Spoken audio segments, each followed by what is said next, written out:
नमस्कार, स्वागत है आपका। आज हम मैत्रेयी पुष्पा द्वारा रचित कहानी फैसला के मूल भाव या इस कहानी में वर्णित समस्या पर विचार करेंगे। फैसला मैत्रेयी पुष्पा द्वारा रचित एक ऐसी कहानी है जिसमें सदियों से हो रहे नारी उत्पीड़न की समस्या को उजागर किया गया है। इस कहानी में दर्शाया गया है कि किस प्रकार से सदियों से नारी का उत्पीड़न किया जाता रहा है और ये परंपरा इतनी अधिक लंबी हो चुकी है कि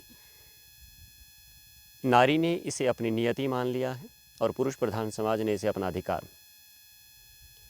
ये किसी भी समस्या का सबसे चरम बिंदु कह सकते हैं, सबसे खतरनाक बिंदु कह सकते हैं कि जब वो समस्या हमारे समाज में लंबे समय तक व्याप्त रहती है और उस समस्या पर तब किसी प्रकार का उस समस्या का कोई विरोध नहीं किया जाता, उस समस्या के विरुद्ध कोई आवाज़ नहीं उठाई जाती, उस समस्या को समाज में एक्सेप्ट कर लिया जाता है। यहाँ तक कि उस वर्ग के द्वारा भी, जिस वर्ग को उसके द्वारा दबाया जा रहा है, जिस वर्ग के साथ कह सकते हैं कि घिनौना अपराध किया जा रहा है। इस कहानी में मुख्य रूप से अगर हम देखें तो दो पात्र हैं, बसुमती और उसके पति रणवीर। लेकिन वास्तव में अगर हम देखें जो इस कहानी के मूल भाव को उजागर करता है तो उस भाव को उजागर करने वाले अन्य पात्र भी हैं, जैसे हरदेई और ईसूरिया। वास्तव में ईसूरिया का जो पात्र है वो मैत्रेयी पुष्पा की आवाज़ कहा जा सकता है। ईसूरिया एक गडरिये की बहू है जो वास्तव में ही पुरुष प्रधान समाज के विरुद्ध विद्रोह का बिगुल बजाती है। वो स्पष्ट रूप से बड़ी बेबाकी से इस समाज की हर व्यवस्था को नकारती है। लेकिन दूसरी तरफ एक ऐसा पात्र भी है, बसुमती, जो इस समय ग्राम प्रधान है। हमारे संविधान के द्वारा नारी को जो अधिकार प्रदान किए गए हैं, पुरुष प्रधान समाज के जो वर्चस्व है उस वर्चस्व को तोड़ा गया है, राजनीतिक अधिकार प्रदान करके उसे समाज में ऊपर लाने की कोशिश की गई है। लेकिन इतना कुछ होते हुए भी वो सब कागजों तक सीमित रह गए हैं, मात्र प्रावधान रह गए हैं। वास्तविक धरातल पर कहीं भी कुछ खास विकास नज़र नहीं आता, कहीं कुछ बदलाव नज़र नहीं आता।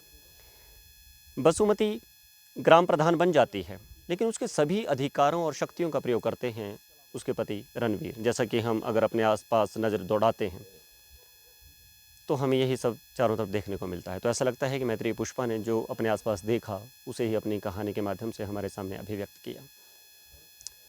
कहानी में ये भी तथ्य उजागर होता है कि बसुमती अपने पति रणवीर से कहीं अधिक पड़ी है।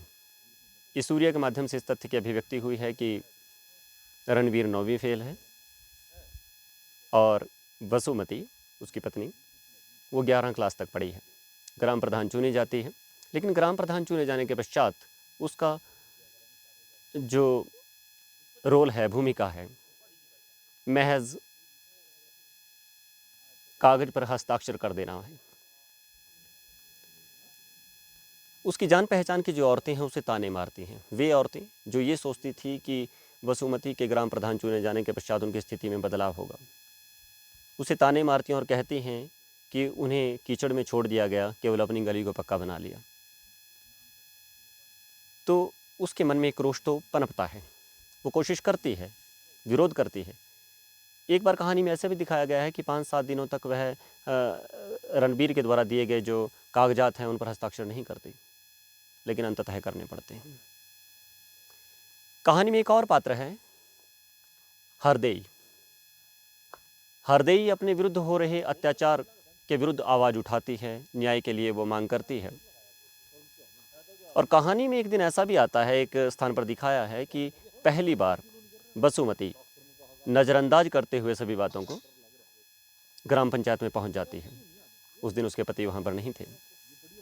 उसके देवर उसे रोकने की कोशिश करते हैं, देववीर, लेकिन वो नहीं रुकती, ग्राम पंचायत में जाती है और हरदेई के पक्ष में फैसला सुनाती है।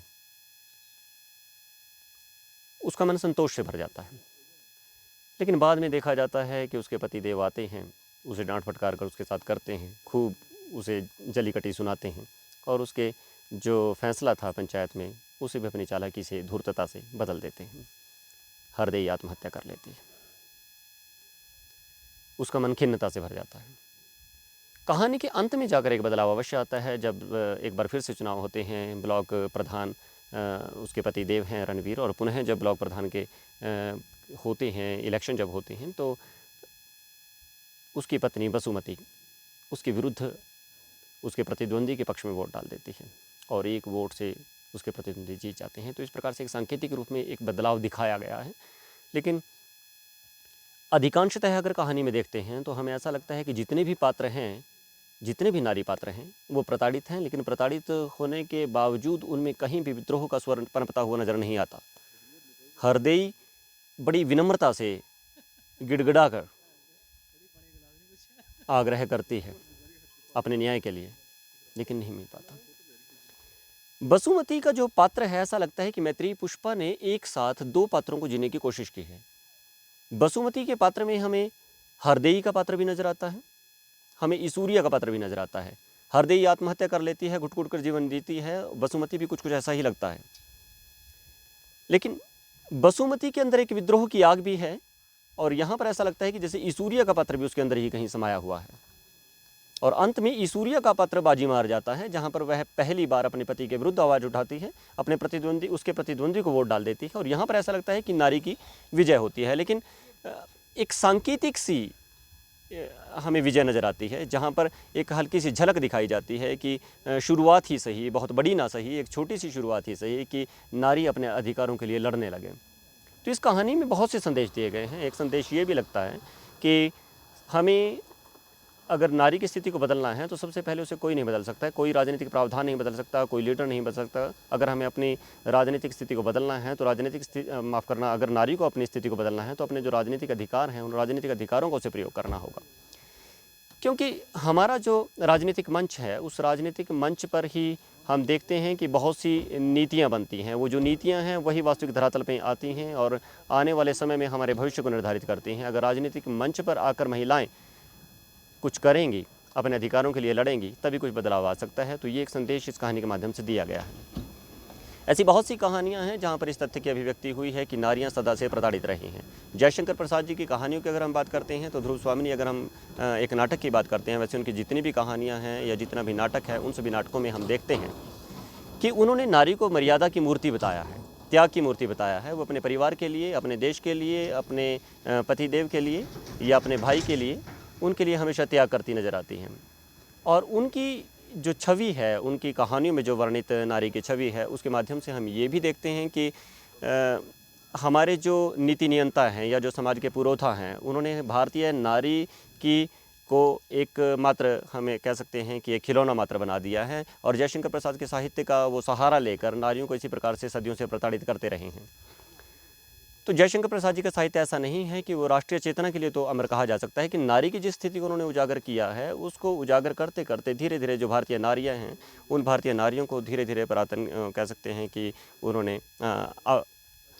विकास से पूरी तरह से दूर कर दिया है। हमारी मर्यादाओं के बंधनों में बांध कर उन्हें पूरी तरह से जो समाज की विकसित धारा है, उस विकसित धारा से काट दिया है। एक और अगर हम दूसरे उनकी बात करते हैं, हमारी ही एक कहानी है इस हमारे सिलेबस में ही, जिस सिलेबस से संबंधित हम फैसला कहानी की अगर हम बात कर रहे हैं, तो इसी कथाक्रम में एक और कहानी दी गई है जिसका नाम है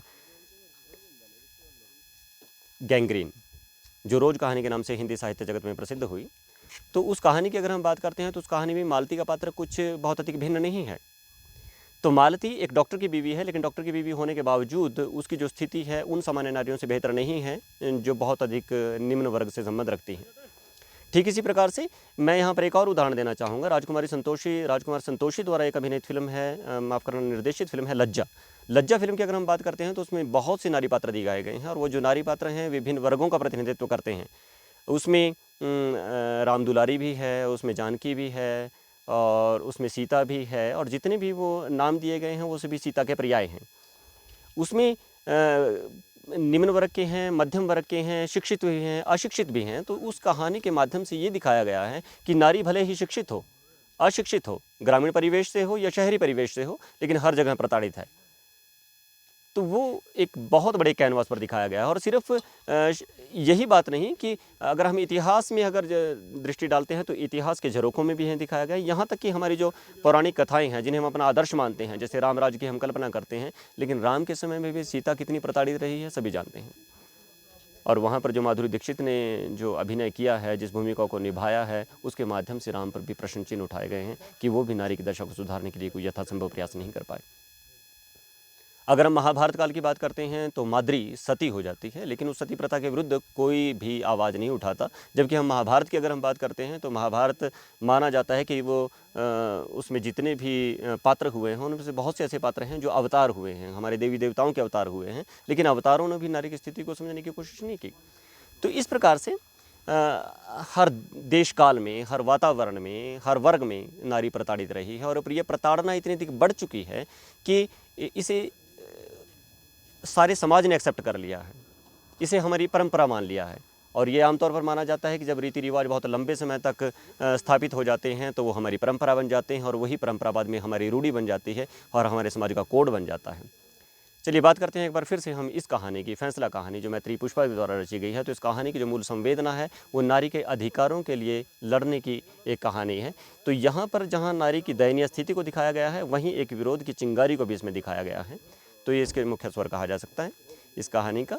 तो इसके साथ साथ और भी छोटी छोटी बहुत सी बातें हैं जो इस कहानी के माध्यम से अभिव्यक्त की गई हैं, लेकिन मुख्यतः अगर हम जो कहेंगे वो नारी की स्थिति की नारी की जो समाज में दयनीय स्थिति है उस स्थिति को उजागर करना है और साथ ही नारी के मन में अपने अधिकारों के प्रति सचेतता की एक भावना को जागृत करना है, उसे जागृत करना है कि जब तक वो स्वयं अपने अधिकारों के लिए नहीं लड़ेगी तब तक कोई भी राजनीतिक प्रावधान, कोई भी संवैधानिक प्रावधान उसकी स्थिति को सुधार नहीं सकता। धन्यवाद।